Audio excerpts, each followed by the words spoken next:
Hello and welcome. This is Working Class to World Class. But before we go any further, I do have a little favour of you. If you could hit that follow or subscribe button, then that would be a massive help. Thank you. In this episode, I chat with potentially one of the nicest people in football. This man had a prolific career at Rangers and Man City, to name but few. He then became an agent, a pundit, and the chief executive for the Scottish Football Association. Breaking through the barriers of adversity.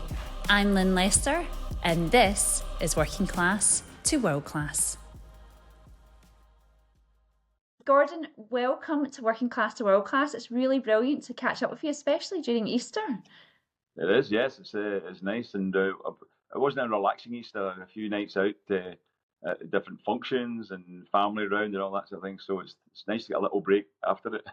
Oh, there you go. You get to chat to me for an hour, so it's all good things. Now, before we start, I do have a thank you to give you because of who you are. It means that some of my family members who would not normally tune into my podcast are definitely going to tune in now. So thank you for those extra maybe 10, 15 views. Right. Nice to see them. Now, for everyone tuning in, obviously, I've got audience coming from the UK, from Scotland, from America, from Canada, Australia. So it would be really good for you to sort of set the scene and explain who you are and what you're most famous for. Yeah, well, I'm from Ayrshire in Scotland. I was born in Kilmarnock, but I was brought up in Stevenston. My family were there, and from a very early age, I wanted to be a footballer. I just had this ambition. My grandfather had been a player. He played for Kilmarnock and he won 2 Scottish Cups playing for Kilmarnock. One of them was captain, but I never met him. He was dead before I was born. So I never ever got to speak to him, which would have been a great inspiration to me. But I don't know whether it was because he was my grandfather or not, but I was just determined to be a footballer. And I worked my way through, and I practiced hard on my own. I did an awful lot of practice. Came from a working class background. We were in a council house we were living when I was young. And as I say, maybe that my ambition was to be there, but my mum had a great ambition. It was education for us, and she was very, very determined. And she used to say at times, if I didn't pass my exam, she was going to stop me playing football.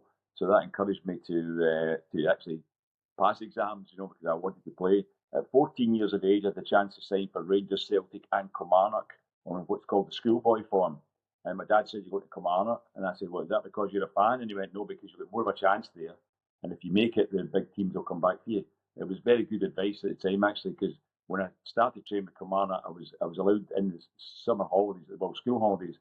I was in training with the first team players from 14 years of age right through to 16. So it was amazing. And at 16 years of age, I got the chance. I got a professional contract part time because my mum said you're staying on at school to do your hires, which I did. She made me do my hires, but while I was at school, I was actually I got in the Kilmarnock first team while I was actually doing my 5th, 6th year at school. So I'd be in a Saturday, I'd be playing against Rangers, Celtic, Hearts, Aberdeen, and on a Monday I was in a classroom as a school pupil. So that was how things went on there. So I was a professional player, and at 18 years of age, I came home from a little summer job, and my mum said, "There's your dinner ready, and there's your acceptance." I said, "My acceptance for what?" "Your degree."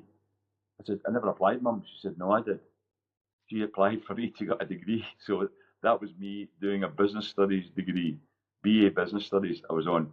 I was a bit disappointed at the time. I look back now and I did thank her like years later for doing it for me. But at the time I was like frustrated, annoyed by it because I didn't want to go and do a degree. But I did. I went and did it. And what happened was I finished my degree. I got in for jobs. So I was still part-time at Kilmarnock, and I got in for a few jobs. I got offered the jobs, and the one I took was marketing development manager for a company in Glasgow called Edward McNeil Limited Packaging Company. And I was a week in that job when the phone rang Monday morning. It was the Kilmarnock manager. He said, "Where are you?" And I said, "Well, you brought me." He said, "No, where am I?" He said, "No, I got in the office with the secretary." I said, "I'm in my office." He said, "You in Glasgow?" I went, "Yeah." "Why?" "Yeah, he just sold you to Rangers." That's what he said. And I was like, "Okay." So I went to my bosses and I said, "Look, I've got to get out here. I've got something I've got to deal with." I didn't even tell them what it was. And I went to Ibrox, which wasn't far away actually. It was only like about a 5-minute drive. and I signed the contract for Rangers. And the Rangers manager was Jock Wallace at the time, and he said, "You," he said, "that's taken a while." I went, "What do you mean?" He goes, "I've been trying to sign you for the last 4 years. Did you not know?" And I didn't know. Kilmarnock had never told me that Rangers were in for me for 4 years in a row, and hadn't told me this was me now being sold. But I said to him, "What's the program here like?" And he said, "Well," he said, "we train every morning." And then I said, "What do we do in the afternoon?" He said, "Generally, you're free." I said, "Well, I've got a job just down the road. Can I keep working in the afternoons?" And he said, "Yeah, if it doesn't interfere with your football, you can keep working." And that's exactly what happened. I worked on for Edward McNeil Limited in the afternoons because one of the main reasons was I had a car with a job, you see, and that was like my first ever new car. That was the Didn't main want to give thing. that up. I didn't want to give the car up. And I would have to have bought one then, but that was me. I had two jobs basically. I was playing for Rangers and working as a marketing development manager. Wow, I mean, that is literally the dream of most kids, certainly from the area that I live in Clydebank, to play, not only be offered a contract with like one team, but you had loads on the table. Yeah, And what I would love to know is sort of pre the 14-year-old, obviously that's when life started changing because I mean, as I say, that is literally the dream, it's a nirvana. But if you go back to where it began as a child then, so if you can tell me about, who was in the household and a bit more about where you lived. yeah. Well, we lived. I would say we lived in a council house. The thing about it was it was quite a rough area of Stevenston as well because the don't you don't no disrespect, but the council areas are rougher in terms of the kids that are out there. They're looking for fights all the time and all that sort of thing. So it was you had to be able to like defend yourself if you were out the streets. You had to make sure that you could fight. But I say we weren't poor in one respect. There was a lot poorer families than we were, but my dad always had a job, so we were always he could afford to feed us and pay for the rent. But I actually got a couple of jobs when I was just youngsters because I wanted to actually make some money because they weren't giving us much pocket money in those days because there wasn't that much. So what I did was I used to I did a paper job, deliver newspapers, but I also did one where I delivered potatoes for a company, and we were round houses delivering potatoes. It was either a stone or half a stone you got in those days. And then what happened was this is the amazing thing, Lynn. On a Friday night, I would then go and collect the money. Now, seeing I look back now, I was actually going round all these people. Maybe I was only about 11, 12, 13 years old, collecting quite a lot of money in those days. It would be for the people paying for the potatoes, and I was that age, and yet I never ever was accosted at all in all those days. And like as I say, very poor council estate, collecting this money, but nobody ever came up and tried to take the money off me. And I look back and it's quite a strange one when you think about it. You're thinking a lot of people might have thought, well, we get money off him. He's got money because I was collecting quite a bit.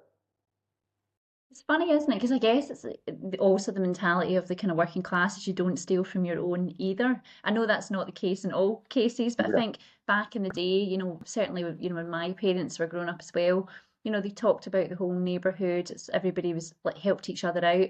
Maybe not so much now, but that's an amazing story because I guess you're right. At those days, you probably didn't even think about it, and I bet your parents didn't even think of the danger of that either. no, they obviously didn't. But as I say, I thought about it years later before I considered it and thought, yeah, man, that was amazing. I was going round with all this money, pounds and pounds in my pocket, collecting the potato money on a Friday night and not getting accosted for it because, as I say, even boys of my own age, I was only, as I say, I would be about 12 or 13 years of age collecting that money. So, as I say, I was quite shocked by that. But one of the things I did see when collecting the money, sometimes people couldn't even pay for potatoes, and they had to then tell the people, well, they've not paid, they owe you the money. But you could see in that a lot of the houses how poor a lot of people were. A lot of them were like terrible, didn't even have like sofas and things like that. They just had chairs in the living room and not even carpets and things. So you began to see it. We were like in terms of even though we were a council house and a working class family, we were probably better off than a lot of people were in that area. Yeah, absolutely. I think you can become blind to what's around you, but there's so much, poverty and not just in the area that I live, but all over the world actually. Yeah. There's always the parts. And I think now, looking back, you realise how lucky you were. And I guess, did that play like a part, do you think, in your psyche as a kid, thinking, I never ever want to be in that position? Because you must have Yeah. had a bit of humility, I'd imagine. Yeah, there's no doubt that it plays a part. You know, you think to yourself, well, it'd be great someday to have money. I mean, even when I signed for Rangers, I mean, I was still living in a council house that first season I played for Rangers. You know what I mean? And as I say, it was. I mean, there wouldn't be many footballers nowadays playing for a professional team like Glasgow Rangers and living in a council house while they're doing it. You know, at the end of that season, we made good money because we won the treble my first season there, and it meant I had money from bonuses and things like that to actually buy my first property. So I bought a house, you know. So that was the main thing. I got married at the end of that first season too. So that was me marrying my wife, and we got married one season, and then with our own house after that. I mean, that must be so exciting. What goes through your head? Like, I can only imagine, young working class lad, gets his big break, works for one of the most famous football teams, and then you get a bit of money. So you get no, it's not just pocket money now, you get good cash. But what are your family saying at this point? Are they super proud of you?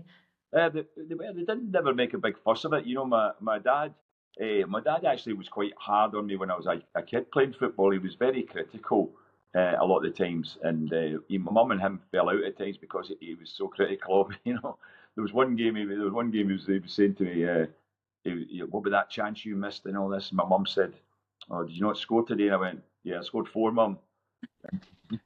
And she said she turned on him and said, all he could talk about was he's missed and he scored four goals, so they were arguing about it. But it was quite hard. But once I became a professional, he did come and see me, but he never said much after that. He never really would say how I played. He never even said well done or anything like that. But he came to see me playing, you know. But as I say, it was one of those things that I didn't bother me in a way because I was realising my own ambition.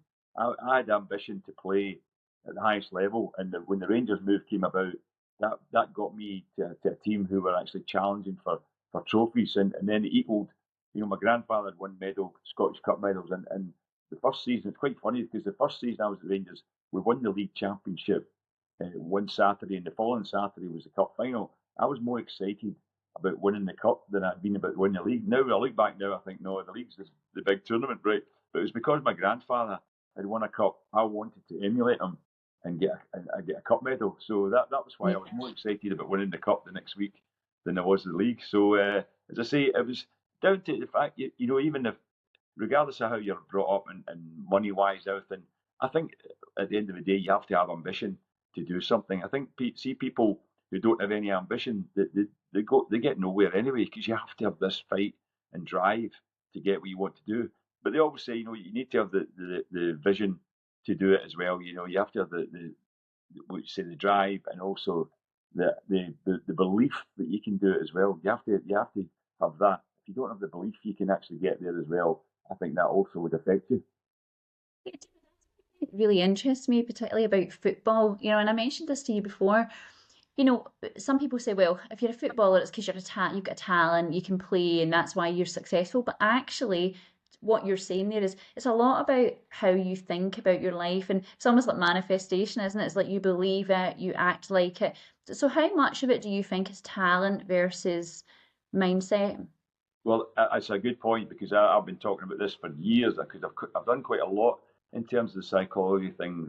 I've read up on it and I've been involved in it as well. And I keep trying to tell people that it's the most important thing.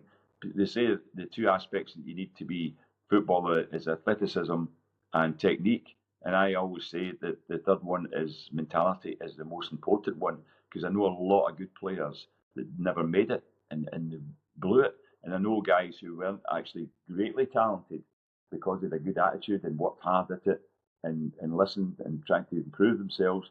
They came through and made it. So there's a lot of stories like that out there that people, as I say, it's quite funny because I've done quite a lot of interviews of top players at times and when I've been doing outs and doing functions and one of the things I asked a lot of them was see when you're a little kid growing up, was there somebody in your team better than you? And nearly every time they say yes. And did he make it? No, right? And that tells you it's down to the mentality. There's no question that is a crucial factor, and a lot of people don't see that because sometimes what happens is it depends how the player themselves is affected by things, and what I mean by that is it could be affected by the criticism from the manager, it could be affected by the criticism from his fellow teammates, or from supporters or whatever. And these things can affect people greatly, regardless even at football. It's like, I would say that's crucial for any walk of life, is how you're able to deal with criticism. Yeah. I mean, it's funny because my kids and my family, my nieces and nephews, like they all love sport. And my nephew Caleb actually is a budding little player. He's doing really, really well at the moment. So, what would you say to a young boy who's coming through? What should he do? I think the main thing is work hard at it, and always think I'm going to improve myself, regardless of how good you are.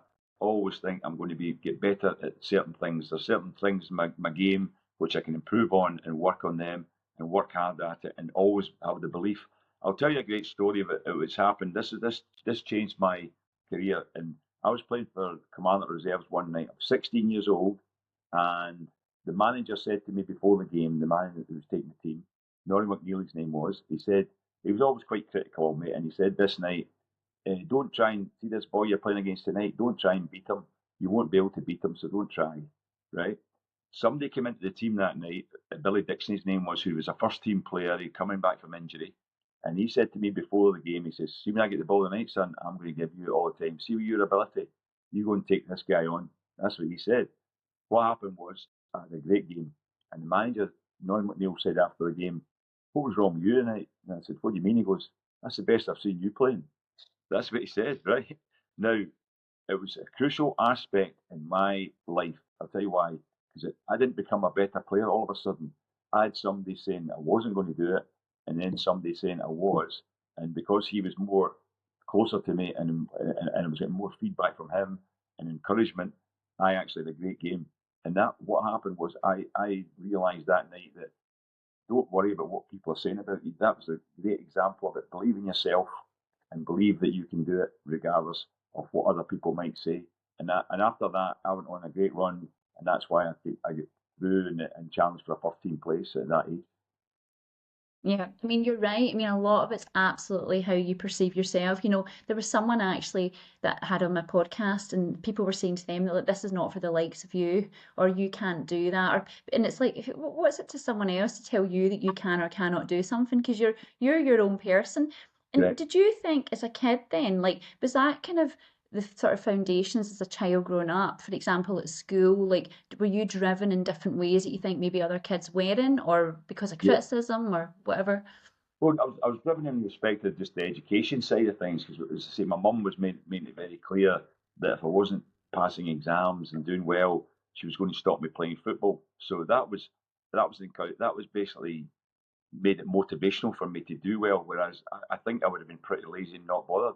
When I went in to do my degree after that, though, I was quite slightly different there because I didn't have to worry anymore about her pressurising me because I was a professional player. But I just wanted to, when I started to do it, then I wanted to do it because I got down myself that kind of an attitude of whatever I'm involved in, I want to do it well. And I've always been like that, whether I'm involved with whatever job, because after I came out of football, I went into financial services and I became a financial advisor.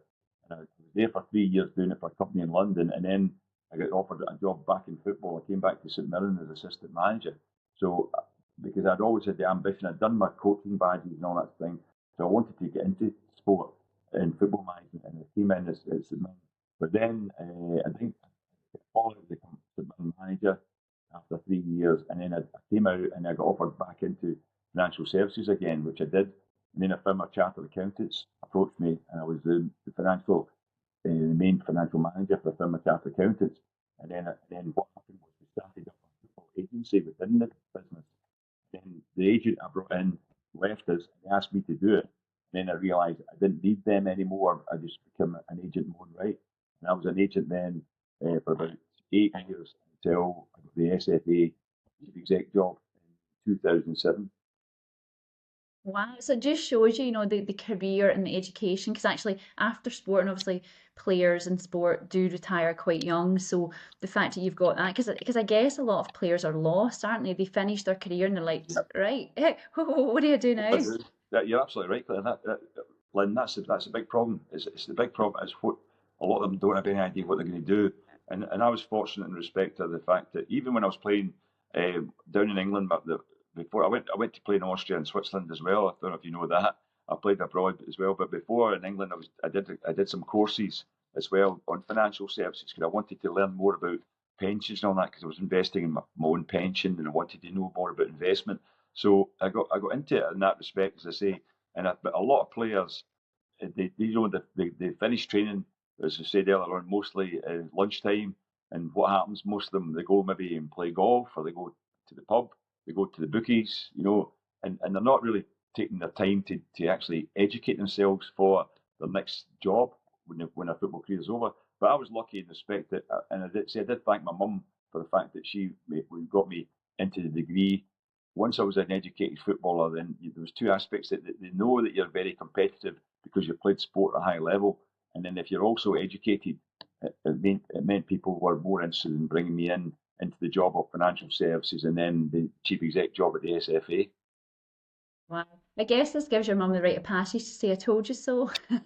Well, She was absolutely right. Did she say that? She did say that, but she was right. She was right. I mean, I did say lots of times to her that I did thank her for for her advice and the pressure she put me under. It was great. It was a great help to me. And as I say, Yeah. you need to have these things that are good. I mean, I don't know how I would have done if I hadn't got the education. If she hadn't forced it, I don't know whether I would still have been personally interested in doing it, sort of thing. Because I say, even though I didn't have to do it when I was at playing in Manchester, Brighton, and Manchester for Manchester City, I was actually going on some courses, even just to learn about other aspects of life, like financial things and investment. And that's why this company came on to me, London Capital, after my career finished. Do you know, it's similar, although it's very different because I was never sporty, which was my problem at school. I got picked on because I wasn't very sporty. But I remember as a child, when you get your choices, you can choose different subjects. And I remember I always wanted to do drama, always, always, always. And my mum and my brother's like, no, you're going to do the accountancy side. And I'm like, no, I want to do drama. And they're like, my brother used to wind me up and go, oh, swish, swish, I'm a brush. And he would kid me on. But I remember being really resentful, going, I really want to do this. But actually now when I look at my career and I look at how it's panned out, I mean, I can work around an Excel sheet like you wouldn't imagine. So I can work Excel, I can do all that. And it's really, although that's not my core role, it's a big part of it. So I actually put a lot of that down to the fact that they helped me. And I do think a lot of it's very serendipity. You sort of make your own luck, I guess. And there's one thing I really want to touch on that you mentioned earlier, which I think is really important, is I believe that you have to have role models throughout your life and latch on to people that are either doing really well, who you aspire to be. And you've mentioned your grandfather a couple of times. And although you didn't meet him, would you say that he was, I guess, your spiritual mentor?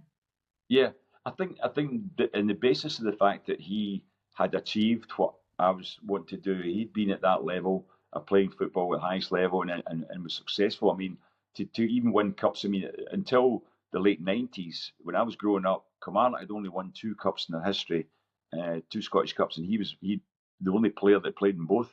So even to this day, Kilmarnock have won five trophies in their history, and my grandfather is the only player ever to play for Kilmarnock who won two.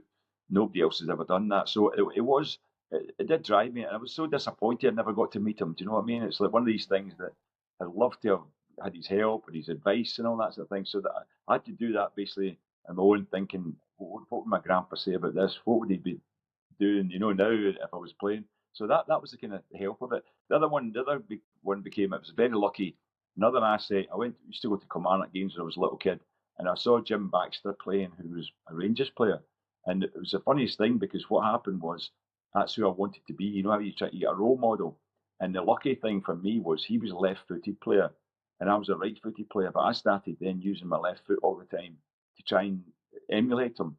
And then, and it was the luckiest thing because I did it at a very early age. Lynn, I became a two-footed player, and that was great for my career because there's no doubt about it. One of the things that advantages, and say, to anybody you're giving advice to little kids who play football, work on both feet because it becomes a natural aspect for you. Because I did it so young, I was actually comfortable playing another one, and it was a classic example that the Kilmarnock manager said to me one day.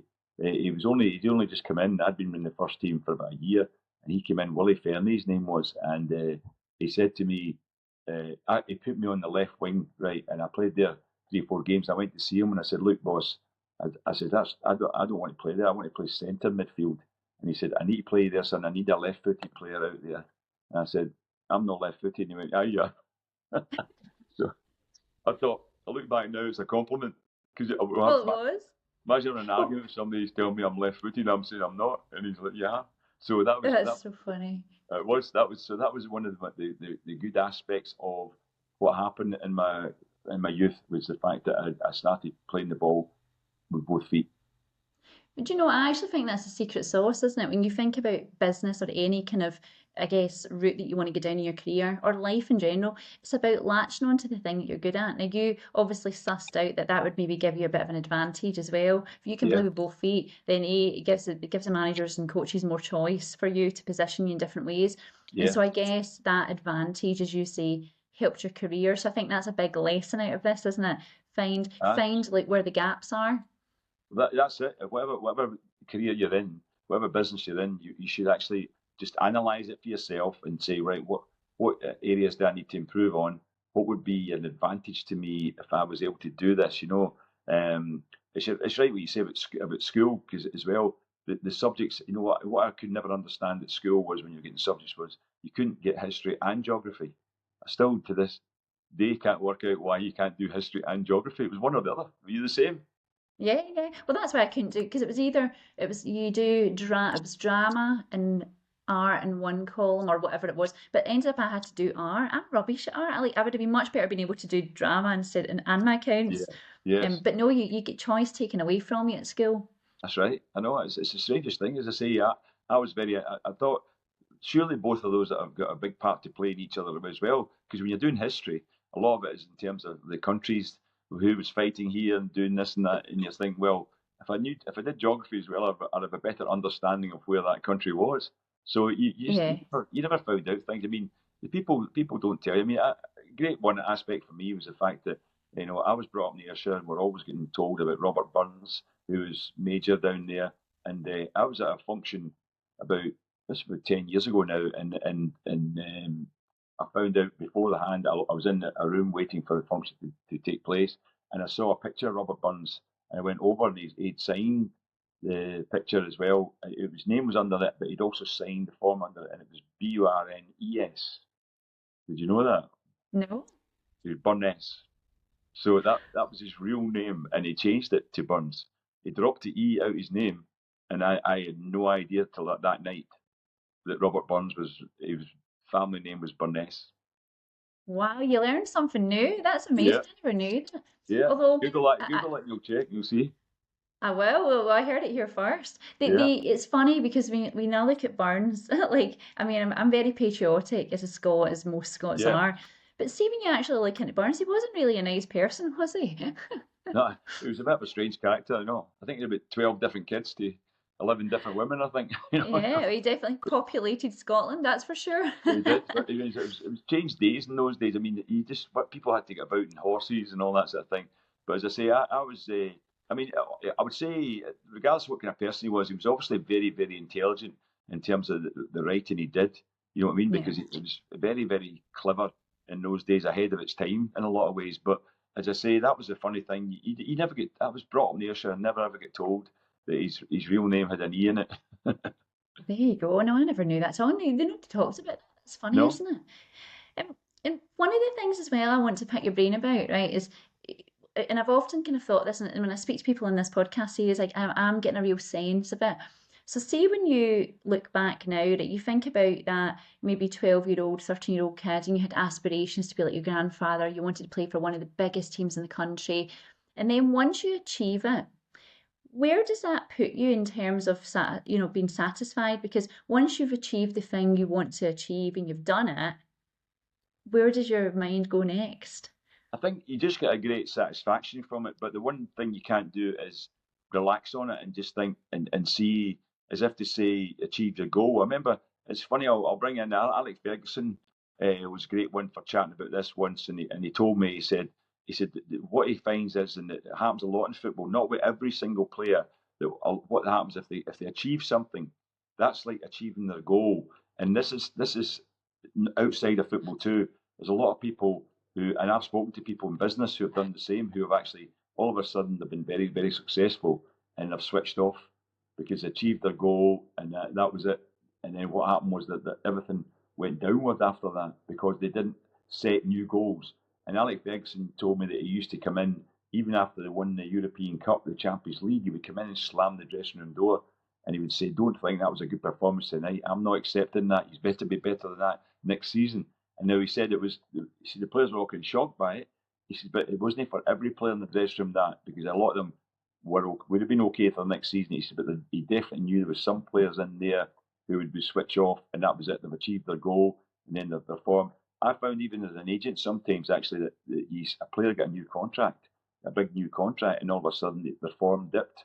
Now, what was the reason for that? Because the contract was their ambition. That was what they were aiming for, was the big deal. And once they got that big deal, they'd achieved their goal. Switch off. It's subconscious to a degree, Lynn. It's not a conscious thing, you know what I mean? But a lot of them switch off.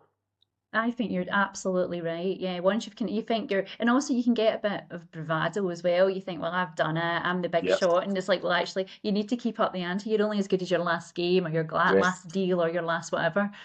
And one of the things I want to ask as well was so when we cut up before, I know you had like pictures like Paul McCartney on your phone and things like that. Who are the kind of famous people you've come across like since you've been successful, and if you get any little stories you want to share?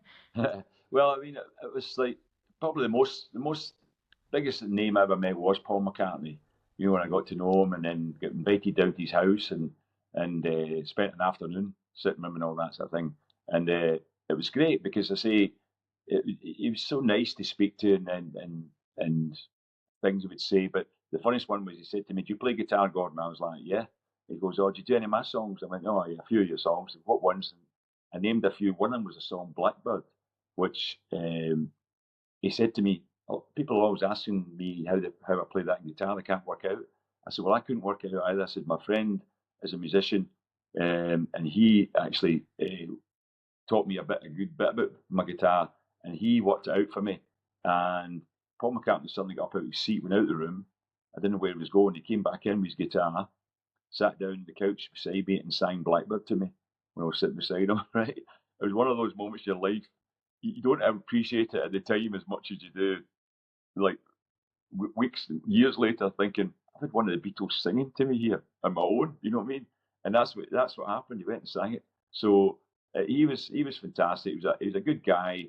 As I say, it was a really good chat we had about loads of different things. So he's probably I've met a lot of other famous people over the years. I've been very fortunate in that respect. Even the football sense. I was actually brought onto the FIFA football committee, and I knew the main guy on it was Franz Beckenbauer, who just died there last year, the great German guy. And I got there the first day, and then I sat down. After an hour, it was a coffee break, and I went out the room. I was at the very front row, so I hadn't seen who else was there. I went out the room and sat down. Franz Beckenbauer came and sat beside me, and then across me was Pele, and then Eusebio, and Bobby Charlton, Dino Zoff, and Michel Platini. And I thought, if there was a team getting picked here, I wouldn't get in it, you know. A different level for me altogether. But that was amazing just to get to know these guys, and I got good discussions with them and chats with them about their careers and different things, and that was always. And could you find out a few stories? I mean, there was one even Dragan Stojkovic, who he was Yugoslav, and I said to him one day, I said, "Can I ask you something?" I says, "You were always considered like the Brazilians, European equivalent of the Brazilians, so skillful and talented, but you never really did anything." And he said to me, that was when it was Yugoslavia, and he said that's how it was because of how the team was picked. I said, "What do you mean?" He said, "The team had to be four Serbs, four Croatians, and the other three came from other regions." And I said, "Well, what if the best 8 or 9 players were Serbian?" And they went, "They were." He says, "But only four of us could play." And he said, "If we were bringing on a Serbian player, a Serbian player had to be taken off."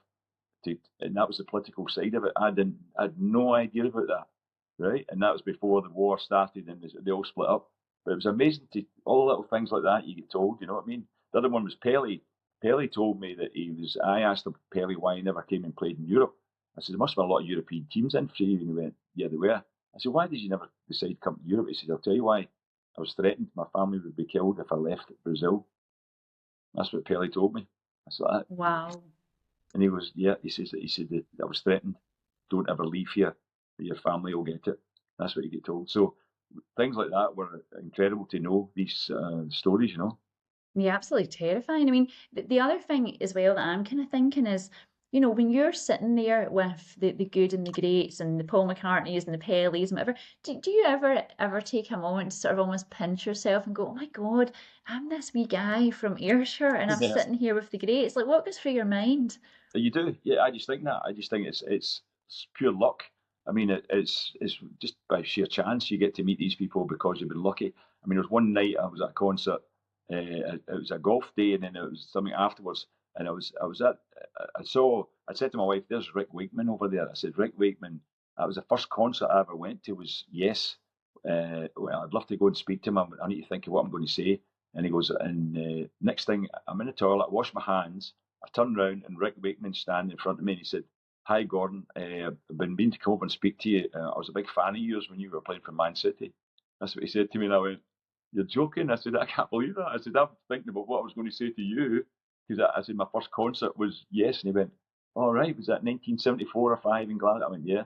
So it was amazing to think that he came to speak to me because he was a fan of mine. There you go. Well, if you've got it, you've got I know. it. But that's how I've been very fortunate in that respect, Linda. I don't look back on it with anything other than just like joy and say of how lucky I've been in that respect. Yeah. And do you know the one thing as well that I always thought, particularly in football, when these players are like super famous, if you think of the fan base, I mean, it's a lot of people. How do you remain so grounded? Because you come across to me to be quite a really, really nice, humble person. I don't know if it's true of all players, but how do you, or what advice would you give to sort of keep being grounded and real to who you are? Well, I just think because I'm just the same. I'm just a fortunate like a football fan who became a player and fortunate in that respect. And I come from a sort of working class background. Fought hard to get where I am, but I don't feel I'm any better than anybody. That's why I think I've never ever refused. I see players refusing to sign books for kids or not won't get their selfie with them and all that. I've never done that. If anybody wants a picture of me, I'm proud to say like I'm delighted they want to have a picture with me. So I just feel down to earth because I don't feel any better than anybody. I say it's just about living your life the way you can and appreciating that everybody else is trying to do the same. Yeah, that's really nice. I mean, my son, he's a die-hard Rangers fan. He absolutely, oh my God, he lives and breathes it, loves it. And he used to go up on his own to Ibrox and he'd go to the game and then he would stand, I don't even know where it is, but he would stand wherever the players come out. And the amount of players that would give him the time of day and speak to him, get selfie taken. I mean, it's a quick in and out because they're busy and there's a lots Yeah, of people wanting to do it. But the fact they would do it, I would be like, do you know what? I love it, absolutely love it because it's the fans that make you who you are. It's yeah, not, yes, you can be great, yes, you can be charismatic, whatever on that pitch, but you need the money out the pockets of the, yeah. the public to, to, Yes. to Well, subsidise your that's life. what I was saying. You're absolutely right. I think you're no better than anybody else. You're just luckier in that respect. So Yeah. to be luckier, then you can't hold anything any great esteem over that. The fact you've been fortunate that it's worked out exactly the kind of lifestyle you wanted and what you've achieved. So I think that's the main thing of it. You don't, but you're not because you're great that this has happened. It's just because you've worked hard and you've been fortunate enough.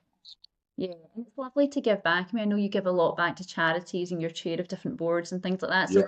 I think it's, karma to me is just a wonderful, wonderful thing. So thank you for doing that. I'm sure everybody that's involved appreciates it as well. Oh, that's a pleasure, as I say. And it was good to. It's nice to do something with yourself as well, because a lot of the podcasts you do, other ones I've done are just football based sort of thing. But Yeah. I think what you're doing is quite good because you're looking at life in general and saying, well, okay, look, there's people from different backgrounds about what they've started from and how they've managed to get to where they are. Whether it's hard work, a bit of fortune at times too, because you need a bit of both. But the main thing you need to do to get anywhere in anything is just the right attitude and the right mentality. As I say, it's very crucial that because we're all different in that respect.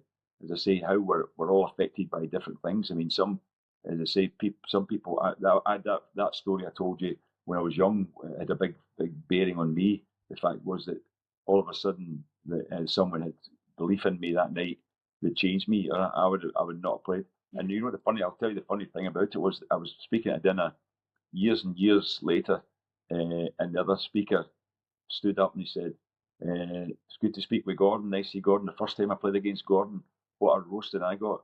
It was that night. Jim Leishman, who's now the mayor of Fife, That's promised to so Fife, funny. and that's who it was." And I went, was you playing that? It was you against me?" And he went, "Yeah." He says, "Well, you didn't have to give me a hard time." I said, "Well, you'll never believe how close you were not to getting a hard time. If that other player hadn't been in the team with me that night, I wouldn't have tried to beat him." But it just shows you how these things, the timing of it is unbelievable. Yeah, timing is everything. And before we sort of wrap up, there's a couple of things I want to ask you. One is, do you think that working class people have a particular set of DNA that really helps them and maybe gives them a slight advantage? Now, I'm not suggesting that other people don't have the edge. I'm not saying that. But going back to the working classes, I think personally, to sort of set this up, is I think people that have overcome adversity or haven't had everything their whole life, I think it does make them really special in a different way. So yeah, what's your take on that? I think one of the things about it from the working class area, probably unlike people who are born into money and middle class or upper class, we get more of an appreciation of what if all of a sudden you've got a better lifestyle. You tend to think, well, this is what my ambition was for. This is great. Whereas other people, it's just like expected, and it's nothing different for them. It's just normal. They've got money. They've always had money. They expect to have money. Whereas if you can achieve that from the sort of background that you come from, working class background, a poor background, then I think you get more of an appreciation of it. Yeah, I do think so as well. And finally, so I find that in this podcast, people always come to me, and I'm really humbled because a lot of people say, Lynn, I learned so much more about your guests and my person I've been a fan of my whole life, in your podcast than I have in any other interview they've ever done. So is there anything about you that you could share that maybe no one else would know? About me, a share. No, I don't think so. I think most of the things are out there. As I say, I just love the fact that I get into my music side of life as well. I love to meeting. I was a big Beatles fan, and then meeting Paul McCartney was great. Meeting players like Pelé and Beckham and all that. So as I say, I think it's just. I don't think I can say any more than just I'm just feeling very fortunate in terms of the sort of life I've had.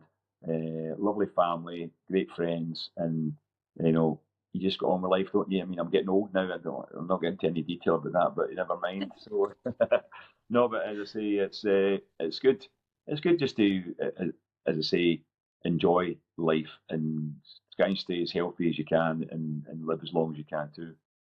Absolutely. Well, do you know what? I think that sums it up nicely, isn't it? You have to love your life. You have to try hard. You have to believe in yourself, have ambition. Don't let anyone ever put you down because you are your person. So I think very, very wise words, and I really appreciate you being on today. So thank you so much. It's a pleasure, Lynn. Lovely. I've enjoyed doing it. Thank you very much. Thank you.